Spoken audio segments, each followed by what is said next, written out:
Young David here to join me now. What you saying, David? I don't really care, to be honest. Don't really care. Like after like the second goal, I was like, "We're out, cool, move on." Like I don't know what else I could like really say about. Just say what I said on like whenever we last played on Thursday. It's like we're trying to build a process. Um, we're trying to build this brand new team. It's not working right now. We don't have the players to do what we want to do.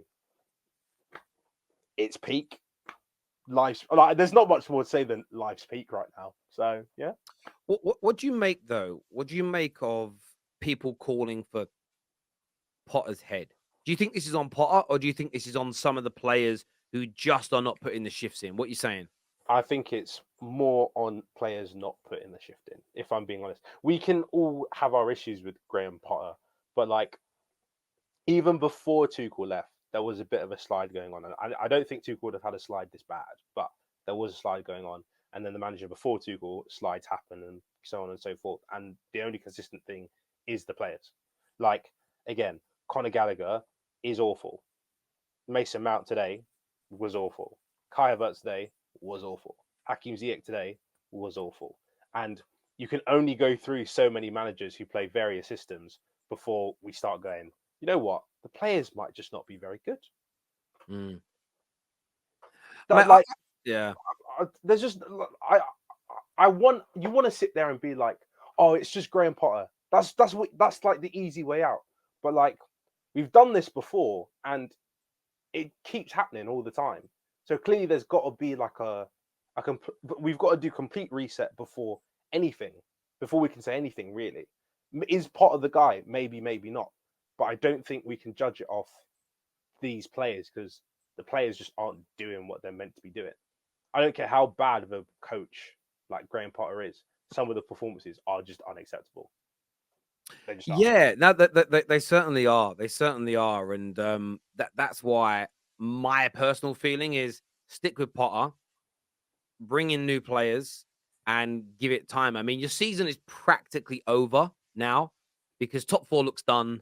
You're not winning the Champions League, and there's no domestic trophy. So it's almost a case now where the manager's almost in a luxury position now, where we'll just keep playing these kids. Then we'll just keep playing kids. We'll bring some new signings in, and we'll Yeah, develop and the thing who is, wants to be there or not.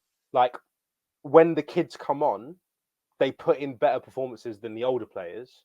So to me, it's like it's not that you've been put in a position in which you can't perform because there are some players who do put in they do have an occasional 15, 20 minutes of actually looking quite good. So it's Mm. not like, and again, I'm talking about, when I say this, I mean, I'm talking about the really young ones. So I'm talking about Hutchinson, Lewis Hall, so on and so forth. I'm not expecting them to play 90 minutes consistently. They're 18, 19 years old. That's unreasonable to me. But those kids showed that it is possible to still play well and have a decent performance even with this manager if you think he's terrible. So why players like Mason Mount, Conor Gallagher, Koulibaly, like all these other players can't do it? That's got to be the question that needs to be asked. No, Personally, listen, I totally get it, and I totally agree, and I think that there's loads of questions and there's loads of answers that need to come, and I think maybe playing a few more games. Like I thought, Zachariah came on today, and again, there was an improvement. There was an looks improvement. he's just better than Jorginho, and like I don't even think Jorginho is a bad player. I just think with the way the club's going, he no longer fits what we're trying to do. Because Tuchel was a manager who looked at his squad of players and went, okay, this is the best system that suits these players. Whereas Potter is clearly a manager who goes, this is my system and I need players that fit this system. And from what current history is showing us, is that those managers are now more successful than the pragmatic ones because that is Pep, that is Klopp. Those managers pick players who best suit their system so that when they have games like today, when it's not Haaland and it's Alvarez, and it's not I don't know who plays that, like Jack Grealish today, it was freaking Cole Palmer. They still can perform because it is just a system that needs players to rotate in and out. And that's a great point you raised there. That your own manager. I want to get the quote right, but I think Tuchel said that the reason we're still struggling is because we've got the same players. And for about a year, people were saying, well, why doesn't Tuchel play a bit more expansively, a bit more attackingly?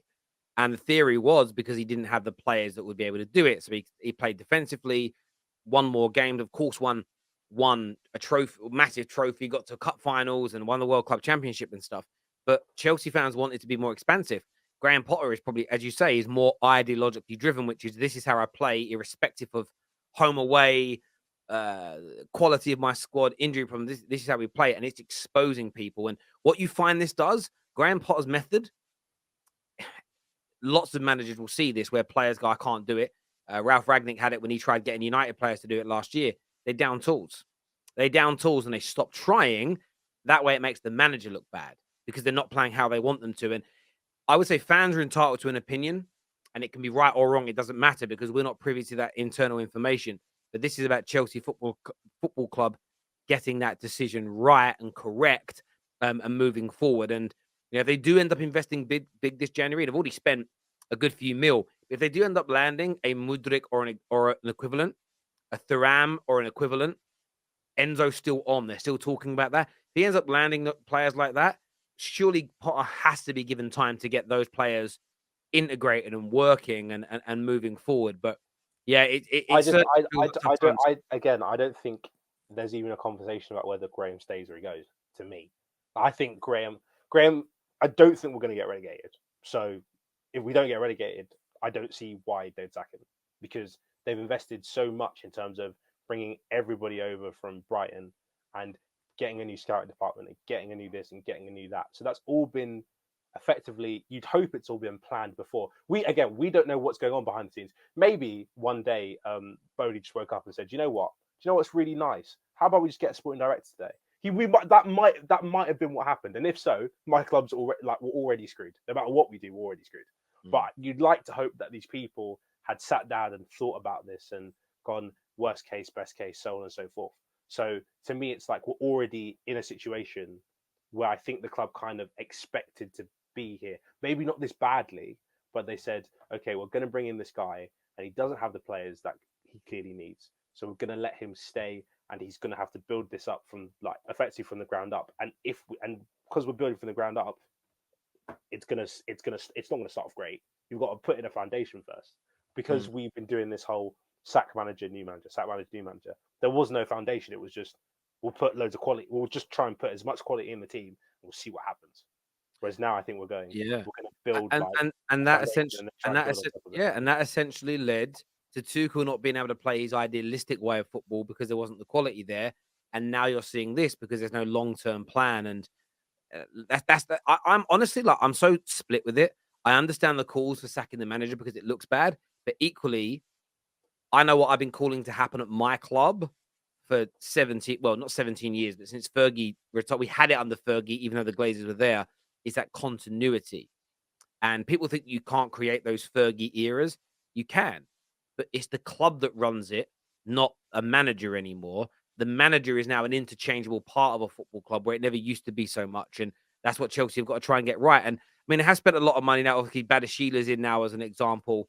They just brought in, I don't know much about this Santos guy. I don't know much about David Fofana either. I don't know how good or bad they are. I don't know much about them. Again, like Fofana came on today, and I mean, he looked better suited, but again, he didn't really play well. But how can I expect him to play well consistently when everyone around him is also not performing that well? Maybe you should recall Lukaku back. No, I'm joking. I'm winding you up. Let's not do that. David, I appreciate you coming on, mate, and having your say. And we'll chat to you again soon. Top man. Cheers, David. Thank you.